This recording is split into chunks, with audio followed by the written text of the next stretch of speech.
আসসালামু আলাইকুম ওয়া রাহমাতুল্লাহি ওয়া বারাকাতুহু।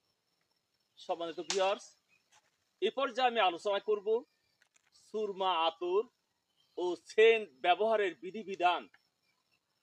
পুরুষ মহিলা সবার জন্য সুরমা ব্যবহার করা সুন্নত। সুরমা বিশেষভাবে রাতের বেলায় শোয়ার পূর্বে লাগানো উত্তম। প্রত্যেক চোখে 3 বার করে সুরমা লাগানো সুন্নত। আতর ব্যবহার করা সুন্নত, তবে যে আতরের খুশবু বাইরে ছড়ায় এরূপ আতর ব্যবহার করে মহিলাগণ বাইরে যাবে না। সেন্টের মধ্যে স্পিরিট ব্যবহার করা হয়।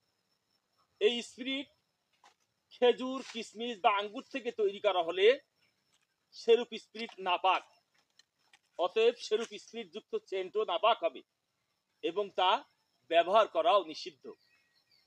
তবে আহসানুল ফতোয়া 2য় খণ্ডে উল্লেখ করা হয়েছে যে তদন্ত করে জানা গেছে বর্তমান যুগের স্পিরিটে এবং অ্যালকোহলে, শরাবে খেজুর, আঙ্গুর ব্যবহার করা হয় না।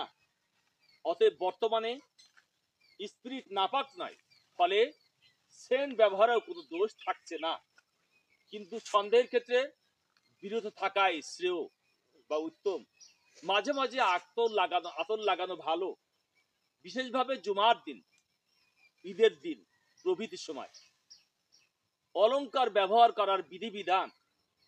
মহিলাদের জন্য কাঁচ বা যে কোনো ধাতুর চুড়ি পরিধান করা জায়েজ। মহিলাদের কান ফোটানো জায়েজ, নাক ফোটানো অধিকাংশের মতে জায়েজ। কেউ কেউ ভিন্ন মত পোষণ করেছেন। মহিলাদের জন্য সোনা, রূপা, পিতল, তামা ইত্যাদি সব রকম ধাতুর সব রকম অলংকার ব্যবহার করা জায়েজ, তবে বিধর্মীদের অনুকরণ যেন না হয়। যেসব অলংকার বাজনা হয় সেগুলো গায়ের মাহরামা পুরুষের সামনে পরা জায়েজ নয়। পুরুষের জন্য সোনার আংটি বা সোনার অন্য যে কোনো অলংকার ব্যবহার করা সম্পূর্ণ হারাম। তবে 4.5 মাসা অর্থাৎ 1 সিকি পরিমাণ অর্থাৎ 3.380 গ্রাম রূপার আংটি ব্যবহার করা জায়েজ। এর অধিক ওজনের রূপার আংটিও ব্যবহার করা নিষিদ্ধ। অন্যান্য ধাতুর আংটি যেমন তামার আংটি, অষ্ট ধাতুর আংটি ইত্যাদি পুরুষের জন্য নাজায়েজ। সোনা, রূপা ব্যতীত অন্যান্য ধাতুর আংটি মহিলাদের জন্য জায়েজ, তবে মাকরুহ।